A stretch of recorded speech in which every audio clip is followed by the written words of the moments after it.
Jane, good morning. This one we'll see. Here we go. Here's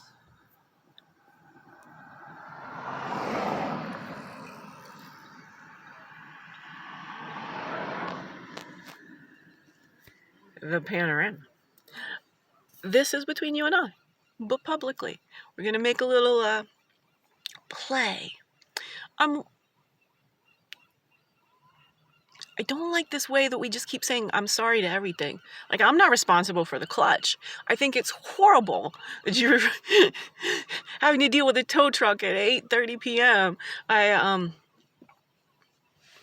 These vicissitudes, right? You think about me having no money.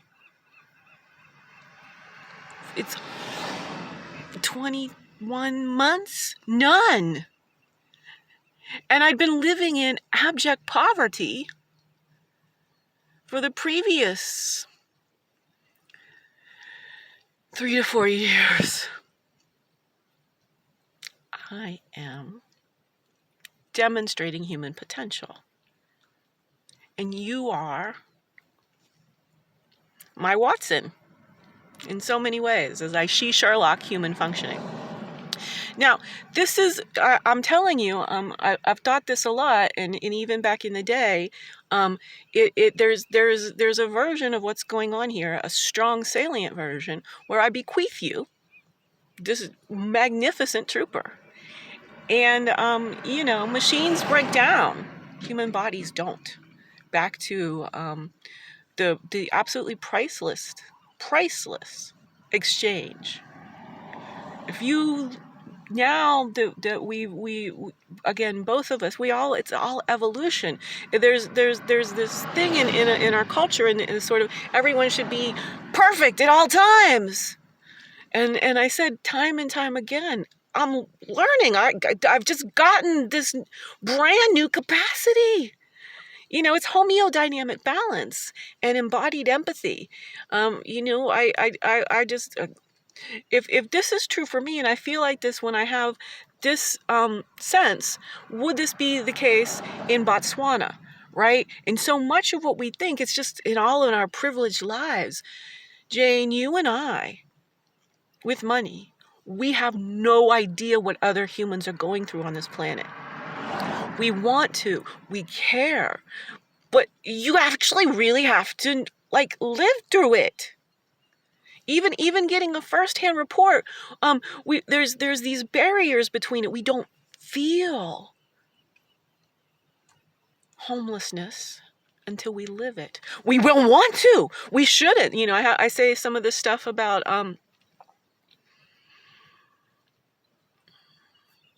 no, I don't want to go there. It's a complexity. And I want to talk about the guy who, survived the homeless. I'm having trouble with his name. So we won't go there. See, that's the thing. It's a tangent. I want to stick put here. So if we come back to, I don't want to leave before October. But if we were to think that you and I would have a sabbatical this winter, I think it's very likely that I would bequeath you the trooper. Because I'm sitting here and I panorama this Seven Gables Inn. I think we have the data. The U.S. of hypocrisy is so intellectually non-free that I don't stand a chance. We have the data. I think we need me to go to Africa.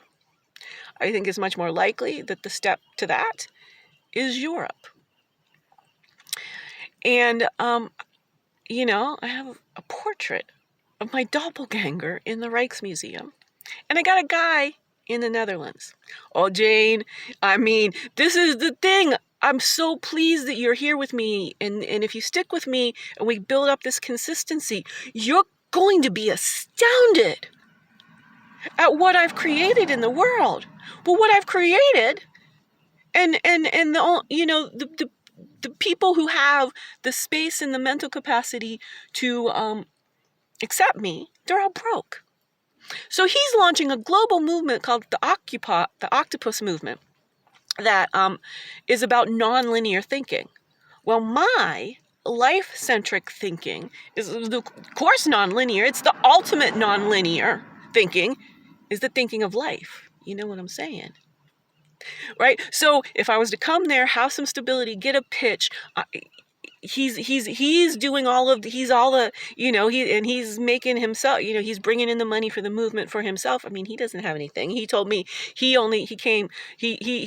was in a sort of similar situation, and somehow, some way, he attracted a patron who asked him what he needed, and he said he just wanted to be able to rent a house by his kids, and $10,000 showed up in his bank account. This is a, I mean, it's again, we have to feel into what it is, and I need to be physically located in the terms of our current society to make things happen. But I've also got tendrils everywhere across the globe, and everyone else is on LinkedIn being manipulated to buy things.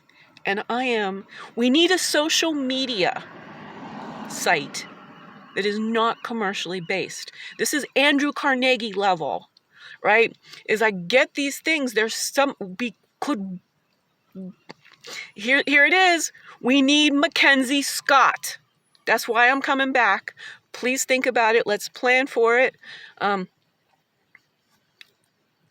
of October, beginning of November.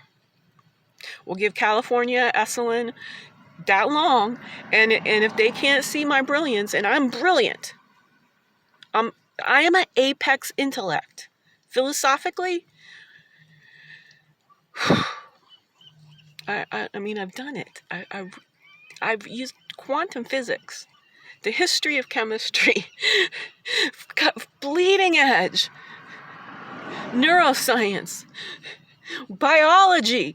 I mean, it's the synthesis that I've done philosophically that illuminates the blind spots of the Western thought tradition.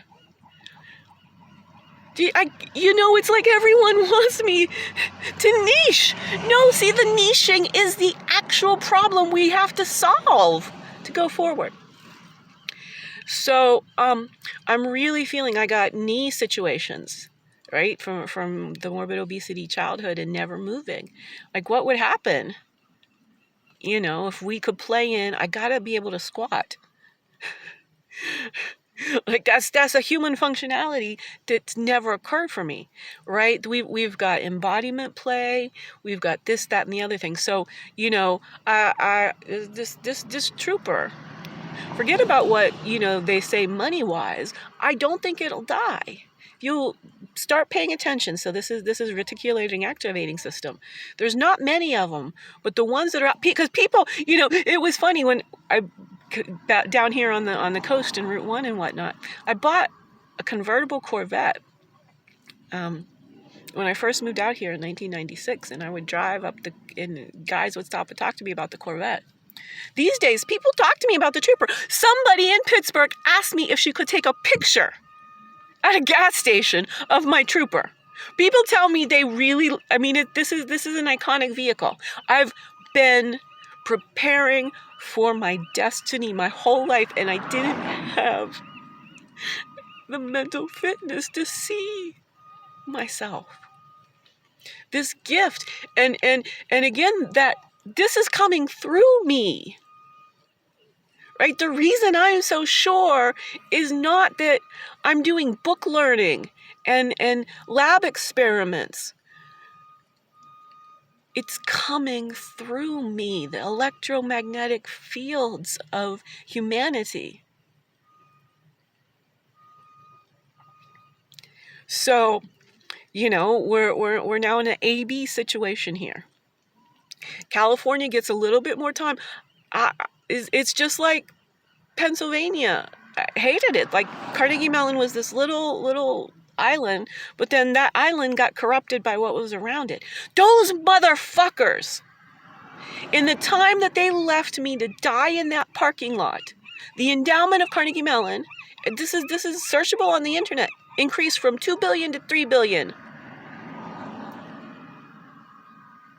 over that period. I know that just because I was in the business school. I mean, I go art, I go business. I mean, I'm not. What I have personally, I'm in a Shiro journey. Every single day of my life, I'm creating a movie.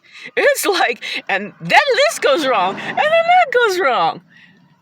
And then something unexpectedly goes so very right. So think about it. I believe it. There's that is a valid path to come up there to, in the practical mind sense, to work with my friend in the Netherlands and write a pitch, and that he might be able to get me a patron. Philosophy is still a thing in Europe. And that's where it's always been a thing, quite frankly. And the thing is about E equals MC squared and the Second World War. There were no physicists in the U.S. Physics was basically a European thing. It was only because of the war and because we wanted to kill a whole bunch of Japanese people onto killing Hitler and German people. That was a test.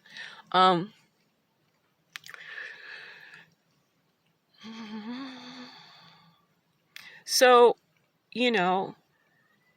there's, and if I'm flying away, then I bequeath you the trooper, which once again is probably about $3,000, and we can sell it. If I come back up there together. I mean, just again, by a lot of my together is I just need to talk some of this stuff out and get the few points where I've sort of what's so obvious and easy for me, like the rest of the humanity can't do.